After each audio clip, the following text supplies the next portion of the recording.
This is the story of a deactivated security badge, a locked executive suite, and the precise moment Queen Camilla realized that sleeping beside the king does not grant you clearance to the secrets of the United Kingdom. In less than 24 hours, what began as a highly covert operation to seize control of the monarch's daily intelligence briefings ended in a devastating institutional purge. When she approached the sovereign's private study, fully expecting her hand-picked civilian aides to hand her the highly classified red boxes for a morning review, she found her staff physically locked out their access passes, blinking a flat, undeniable red. In that singular freezing second, her 30-year illusion of absolute power collapsed. What this video will unpack is the anatomy of a silent, ruthless intelligence retaliation. We're going to examine the secret political power grab Camilla, tempted under the shadow of the king's ongoing medical treatments. We will explore how Prince William and Princess Anne, acting as the ultimate guardians of the state's security apparatus, forensically uncovered this maneuver.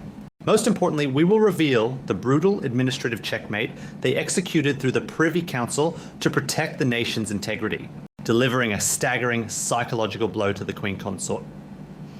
By the end of this analysis, you will understand the terrifying truth that has left Camilla paralyzed. She may wear the crown, but she is entirely locked out of the government. To understand why this trap snaps shut with such devastating precision, we first have to rebuild the towering illusion of absolute authority Camilla has constructed over the last 3 decades. For years, she executed a masterclass in psychological endurance and political maneuvering. She weathered the fiercest storms of public outrage, slowly and methodically transforming herself from the ultimate outsider into the anointed queen consort. She survived by playing a long game of institutional erasure, quietly replacing the lingering shadow of Princess Diana with her own carefully curated narrative of indispensable loyalty. She embedded her own companions into the royal machinery pushed to elevate her non-royal children, and operated under the unwavering belief that she had King Charles completely controlled. Right up until this moment, Camilla felt utterly untouchable, as the king's health challenges required him to retreat further from the public eye and delegate more of his daily workload. She assumed her elevation to the throne room meant she was the natural, undisputed co-pilot of his reign. In her mind, the king's authority was her authority. She looked at the fractured royal landscape, saw Catherine operating with quiet restraint, and believed she was completely in control of the chessboard. She assumed that she could simply absorb the executive functions of the state without anyone questioning her constitutional right to do so. But that is where the story changes, because absolute power often breeds a fatal kind of arrogance. And Camilla's arrogance led her to cross the one invisible line that Prince William and Princess Anne had sworn to defend with their lives, the sovereign intelligence of the British state. The trigger for this crisis was an act of staggering political overreach centered entirely around the famous red boxes. For the British monarch, the red box is the ultimate symbol of executive statecraft. Delivered daily by the government, these locked briefcases contain top-secret intelligence reports, cabinet minutes, and state papers requiring the king's signature. What appears to be true based on the sudden, violent shifting of palace security protocols is that Camilla attempted to weaponize her title to become the absolute gatekeeper of these documents. She quietly submitted a series of high-level clearance upgrades, attempting to embed her own private civilian secretaries into the king's innermost briefing circle. The plan was as subtle as it was insidious. Camilla sought to control the flow of information reaching the king by placing her loyalists in charge of processing the red boxes before they reached Charles's desk. She could silently filter the intelligence dictate his daily priorities and effectively maneuver herself into a position of shadow governance. It was commercial desperation masquerading as wifely duty. Camilla owns no structural power. She possesses no constitutional mandate. She realized that by hijacking the nation's intelligence flow, she could artificially inflate her standing and ensure that the government itself had to pass through her to reach the king. She assumed the bureaucratic machinery of the palace, eager to accommodate the king's wife during his illness, would quietly rubber stamp the security upgrades. That detail matters because she fundamentally misunderstood the ruthless institutional discipline of the true heirs. Prince William did not find out through palace gossip. He found out because, as the future king and a senior member of the state apparatus, he operates the monarchy like a forensic auditor, and he was not working alone. Standing beside him was Princess Anne, a deeply respected member of the Privy Council who treats national security as a sacred religion. When the expedited Level 1 clearance request for Camilla's civilian staff crossed the desks of the government's Intelligence Vetting Committee, an aide loyal to the old guard immediately flagged the irregular administrative bypass and brought it directly to the true heirs. What William and Anne discovered was a staggering exploitation of protocol. Camilla was utilizing a grey area in the transitional management of the King's office to quietly convert civilian aides into national intelligence handlers. It was a direct insult to the uncomplaining sacrifice of the working royals, who spend decades proving their loyalty to the state before being granted access to such secrets. William and Anne realized that if this precedent was allowed to stand, Camilla would successfully strip the constitutional boundaries of the monarchy to build an unaccountable political fortress for her own faction. And so William and Anne did not scream. They did not confront her in the corridors of Buckingham Palace. They did not run to the press to leak the outrage. They weaponized the system. The execution of their revenge was a masterclass in cold institutional warfare. Working in silent alignment with the Cabinet Secretary and the Directors of National Intelligence, they allowed the illusion to continue just long enough for the trap to be inescapable. They let Camilla's camp draft their new operational schedules. They let her civilian aides prepare their offices near the King's study. They let her believe that her ultimate political triumph was completely secure, and that the secrets of the United Kingdom were finally hers to control. And then, the invisible hand of the true bloodline moved. Utilizing their absolute leverage within the Privy Council, William and Anne initiated a brutal, comprehensive security purge. They did not simply deny the specific clearance upgrades, they invoked a strict, uncompromising national intelligence standard directive. This unappealable protocol explicitly stripped and permanently froze all Level 1 security clearances for any palace staff member not directly contracted by the sovereign or the bloodline heirs. The ledgers were locked, the digital access codes were wiped. What looked like a routine administratives update to the palace security framework was actually a total dismantling of Camilla's shadow government. When Camilla arrived at the executive suite to begin her anticipated reign over the red boxes, the reality of her defeat was laid bare in black and white. Her handpicked staff had not just been denied the documents, they had been physically escorted out of the secure perimeter.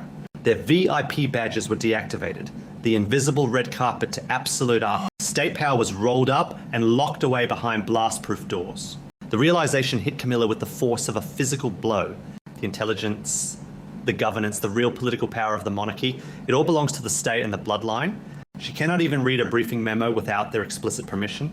Trapped, humiliated, and watching her carefully constructed political future evaporate before her eyes, Camilla did the only thing she had left. She went directly to Charles. She presented the deactivated security badges and the locked suite doors. She demanded that the King of England overrule his son, override the Privy Council, and force the government intelligence agencies to restore her staff's access to the red boxes. She stood in front of the man who had burned his reputation to the ground to make her queen, expecting him to save her one last time. The confrontation inside King Charles's private study was not defined by explosive anger, but by the heavy, suffocating weight of constitutional reality. When Camilla placed the deactivated security badges on his desk, she was essentially calling in a 30-year debt. She stood before the man who had fractured his own family, defied the late queen, and alienated his public to ensure she would wear the crown. In her panic over Prince William and Princess Anne's brutal intelligence purge, she expected that same unconditional, blinding devotion. She expected the king to pick up the secure government line, summon the cabinet secretary, and demand that her civilian staff be immediately granted Level 1 clearance. But as Charles looked down at the uncompromising legal red lines drafted by the true heirs and the Privy Council, he did something Camilla had never experienced from him before. He simply looked away. That devastating silence from the monarch was the psychological climax of her entire royal existence. Charles did not rage against his son's overreach. He did not promise to dismantle the national intelligence standard. Instead, with the quiet exhaustion of a man who knows his own reign is merely a fragile bridge to the next, he told her there was absolutely nothing he could do.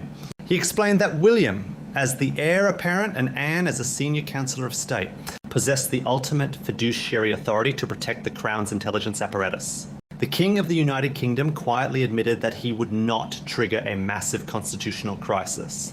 with his own government just to secure executive briefing access for his wife's private secretaries. Faced with a choice between protecting his consort's political ambition and preserving the untainted integrity of the sovereign state, Charles chose the crown. This brings us to the staggering reality of Camilla's structural and commercial desperation. Strip away the velvet robes and the state banquets, and you are left with a woman who essentially operates as a high-status civilian tenant of the throne. The brutal truth that William's forensic audit exposed is that Camilla actually owns no constitutional power. The intelligence, the red boxes, the sovereign authority, they belong entirely to the state and the bloodline.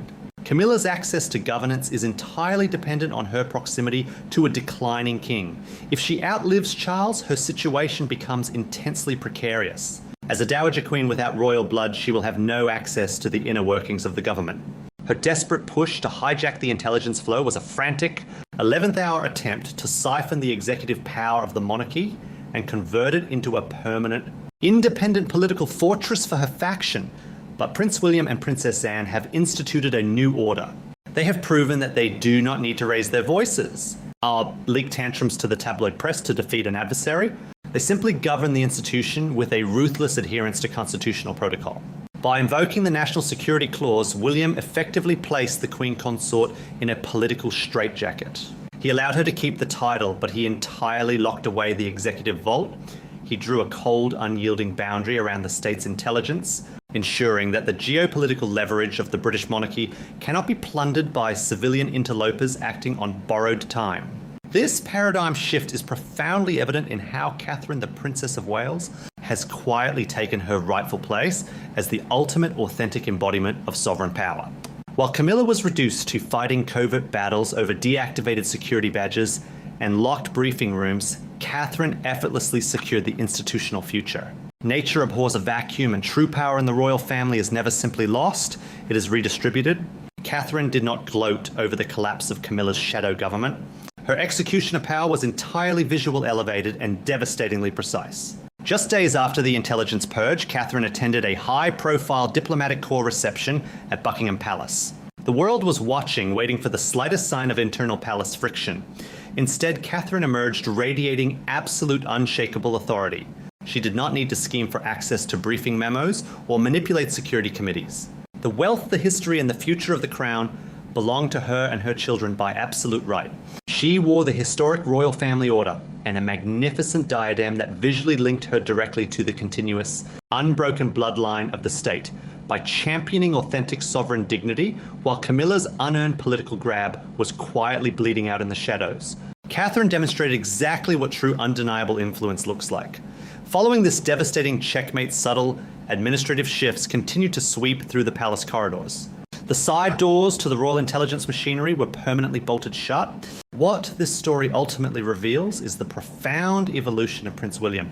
He has become a ruthless, hyper-competent architect of royal survival. He understands that the monarchy is a continuous historical thread bound by the state, and he will not allow it to be manipulated by those who hold no authentic claim to its future. Camilla thought she was playing a game of political dominance, but William was playing a game of institutional preservation. She has been left with the one thing she always wanted, the title of queen, only to realize it is an empty vessel. She's a queen in name, living in a gilded cage, managed, audited, and entirely controlled by her stepson. Thank you for watching this deep dive into the hidden power dynamics of the royal family. If you found this forensic breakdown insightful, please hit the like button and subscribe to the channel for more long-form analytical content. Let me know in the comments below, do you think Prince William and Princess Anne were right to lock down the King's intelligence briefings? Was it a step too far? I read every single comment, and I will see you in the next video.